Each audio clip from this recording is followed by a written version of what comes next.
Hi all. ഇന്ന് ഒരു variety ആയിട്ടുള്ള കട്ട്ലറ്റ് ആണ് കേട്ടോ ഉണ്ടാക്കുന്നത്. സാധാരണ നമ്മൾ ഇറച്ചി, മീൻ, പച്ചക്കറികളൊക്കെ വെച്ച് നമ്മൾ കട്ട്ലറ്റ് ഉണ്ടാക്കും. പക്ഷേ ഇന്ന് ഉണ്ടാക്കുന്നത് ചക്കക്കൂഞ്ഞ് കൊണ്ടാണ്. ചക്കക്കൂഞ്ഞ് കട്ട്ലറ്റ് ആണ് ഉണ്ടാക്കാനായിട്ട് പോകുന്നത്. വളരെ ടേസ്റ്റി ആയിട്ടുള്ള നമ്മുടെ ഇറച്ചി കട്ട്ലറ്റിൻ്റെ ഒക്കെ അതേ രുചിയുള്ള ഈ കട്ട്ലറ്റ് നമുക്ക് എങ്ങനെ ഉണ്ടാക്കാമെന്ന് നമുക്ക് നോക്കാം. അപ്പോൾ അതിനായിട്ട് നമ്മൾ ചക്കയുടെ കൂഞ്ഞ് വെട്ടിയെടുത്ത് വൃത്തിയാക്കി വെച്ചിട്ടുണ്ട് ഇവിടെ. ഇപ്പോൾ ഇവിടെ ഒരു ചക്ക കിട്ടിയപ്പോൾ അതിൽ നിന്ന് വെട്ടി മാറ്റി എടുത്ത് വെച്ചതാണ്. നിങ്ങൾക്ക് ചക്ക അവൈലബിൾ ആകുമ്പോൾ നിങ്ങളും ഇതുപോലെ ഒന്ന് ട്രൈ ചെയ്യണം കേട്ടോ. അപ്പോൾ നമ്മൾ ചക്കക്കുഞ്ഞൊക്കെ വെട്ടി വൃത്തിയാക്കി വെച്ചിട്ടുണ്ട്. അപ്പോൾ നമ്മളിത് ആദ്യം ഒന്ന് കുക്കറിലിട്ട് വേവിക്കുന്നുണ്ട്. അപ്പോൾ ഇത് കുഞ്ഞ ക്യൂബ്സ് ആയിട്ട് അരിഞ്ഞെടുത്തിട്ടുണ്ട്. ഇതിലേക്ക് ഞാൻ 1 ടീസ്പൂൺ മഞ്ഞൾപ്പൊടി ഇട്ട് കൊടുക്കുന്നുണ്ട്. ഇനി ഇതിലേക്ക് 1 ടീസ്പൂൺ കുരുമുളക് പൊടി ഇട്ട് കൊടുക്കുന്നുണ്ട്. ഇനി ഇതിലേക്ക് ആവശ്യത്തിനുള്ള ഉപ്പ് ഇട്ട് കൊടുക്കുന്നുണ്ട്.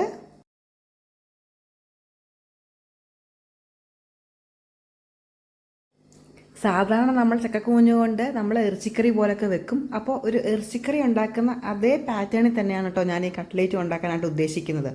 അപ്പോൾ ഇത് നന്നായിട്ട് നമ്മൾ കുക്കറിലിട്ടൊന്ന് വേവിക്കാനായിട്ട് പോവുകയാണ്. അപ്പോൾ നമ്മളൊരു തുള്ളി വെള്ളം കൂടെ ഒഴിച്ചു കൊടുക്കുന്നുണ്ട്. നമുക്കിത് ഒരു 2 വിസിലിന് വേവിച്ചെടുക്കാം. ഇനി നമുക്ക് അതിലേക്ക് വേണ്ടുന്ന മറ്റ് ഇൻഗ്രീഡിയൻസുകൾ നോക്കാം. അപ്പോൾ ഒരു 4 മീഡിയം സൈസ് സവാള അരിഞ്ഞെടുത്തിട്ടുണ്ട്. നീളത്തിൽ അരിഞ്ഞെടുത്തിട്ടുണ്ട്. പക്ഷെ ഇത് ചോപ്പറിലിട്ടൊന്ന് അടിക്കുന്നതാണ് നമുക്ക് കട്ട്ലേറ്റിന് നല്ലത്. അപ്പോൾ ഞാനൊന്ന് വീഡിയോയ്ക്ക് വേണ്ടി കാണിക്കുകയാണ് കേട്ടോ. പിന്നെ ഇഞ്ചി ഒരു വലിയ കഷ്ണം, പിന്നെ ഒരു കുടം വെളുത്തുള്ളി എടുത്തിട്ടുണ്ട്, പിന്നെ കുറച്ച് കാന്താരി മുളക് എടുത്തിട്ടുണ്ട്.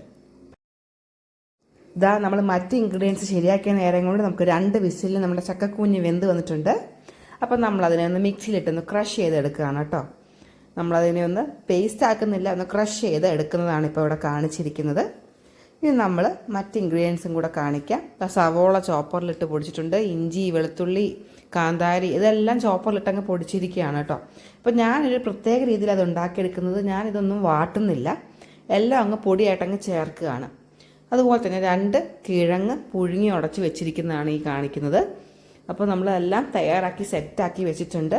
നമ്മുടെ ഇനി എത്ര ഡ്യൂട്ടി എന്ന് പറയുന്നത് ഇതെല്ലാം കൂടെ നമുക്കൊന്ന് മിക്സ് ചെയ്തെടുക്കാം. അപ്പോൾ എൻ്റെ ചാനൽ ആദ്യമായിട്ട് കാണുന്നവരൊക്കെ ആണെങ്കിൽ നിങ്ങൾ സബ്സ്ക്രൈബ് ചെയ്യാനും സപ്പോർട്ട് ചെയ്യാനൊന്നും മറക്കല്ലേ കേട്ടോ. അപ്പോൾ നമുക്ക് ബാക്കി കാര്യങ്ങളിലേക്ക് കിടക്കാം.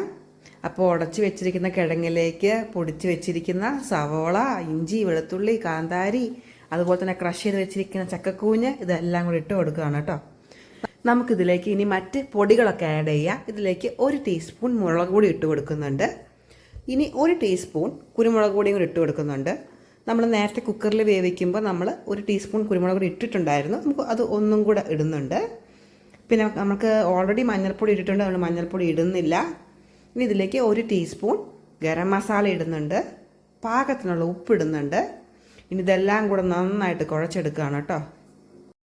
ഇതാ നന്നായിട്ട് കുഴച്ചെടുത്തിട്ടുണ്ട്. നമ്മളിതിനെ പരത്താനായിട്ട് പോവുകയാണ്. അപ്പോൾ നമ്മളിതിനെ കട്ട്ലേറ്റിൻ്റെ ഷേപ്പുകളിലാക്കി ഇതാ പരത്തി ഇങ്ങോട്ട് മാറ്റി വെക്കാനായിട്ട് തുടങ്ങിയിട്ടുണ്ട് കേട്ടോ. ഇനി നമ്മൾ സാധാ കട്ട്ലറ്റ് ഉണ്ടാക്കുന്ന പോലെ തന്നെ ബ്രെഡ് പൊടി വേണം, മുട്ട വേണം, അതൊക്കെ തയ്യാറാക്കി സെറ്റാക്കി വെച്ചിട്ടുണ്ട്. ഇതാ മുട്ട 2 എണ്ണം ബീറ്റ് ചെയ്ത് വെച്ചിട്ടുണ്ട്. ആവശ്യത്തിനുള്ള ബ്രെഡ് പൊടി എടുത്തിട്ടുണ്ട്. നമ്മളിനി ഒരു ചൂട് കെട്ടിയുള്ള പാനിലേക്ക് കുറച്ച് വെളിച്ചെണ്ണ, നമുക്ക് വെളിച്ചെണ്ണയാണല്ലോ നാടൻ വിഭവങ്ങൾക്കൊക്കെ രുചി, അപ്പോൾ നമ്മൾ വെളിച്ചെണ്ണ ഒഴിക്കുന്നുണ്ട്. എല്ലാം വറക്കാനായിട്ട് ഇടുന്നുണ്ട് കേട്ടോ. അപ്പോൾ ഒരു ലോ ടു മീഡിയം ഫ്ലെയിമിൽ വേണം നമ്മൾ കട്ട്ലറ്റ് ഉണ്ടാക്കാനായിട്ട്. കാരണം നമ്മുടെ കട്ട്ലേറ്റ് ഫ്ലെയിം കൂടിക്കഴിഞ്ഞാൽ പുറത്തുള്ള ബ്രെഡെല്ലാം കരിഞ്ഞു പോവുകയും ചെയ്യും, അകവശം വേവത്തുമില്ല. അപ്പോൾ നമ്മൾ ലോ ടു മീഡിയം ഫ്ലെയിമിലിട്ട് ഇങ്ങനെ പതുക്കെ വേണം ഇതിൻ്റെ അകം വേവിച്ചെടുക്കാൻ. ഈ കട്ട്ലേറ്റ് ഉണ്ടാക്കാൻ വളരെ സിമ്പിളാണ്. കാര്യം എന്ന് വെച്ചാൽ നമ്മൾ സാധാരണ കട്ട്ലേറ്റ് ഉണ്ടാക്കുമ്പോൾ നമ്മൾ സവോള വാട്ടണം, അതുപോലെ തന്നെ ഇഞ്ചി, വെളുത്തുള്ളിയൊക്കെ വാട്ടി നമ്മളിതെല്ലാം കൂടെ ചേർത്ത് കുഴച്ച് ഒരു പരുവത്തിലാക്കിയിട്ടാണ് നമ്മൾ സാധാരണ കട്ട്ലേറ്റ് ഉണ്ടാക്കുന്നത്. പക്ഷേ ഇതിനകത്ത് എല്ലാം പച്ചക്കായിട്ടിരിക്കുന്നത്. അപ്പം നമ്മൾ കുക്കിങ്ങിനകത്ത് വേണം അത് മാനേജ് ചെയ്തെടുക്കാൻ. ഇത് കുക്ക് ചെയ്യുമ്പോൾ ഇതെല്ലാം പാകത്തിന് വെന്തോളും. അപ്പോൾ ഇതാ പാകത്തിന് വെന്ത് വന്നിട്ടുണ്ട്.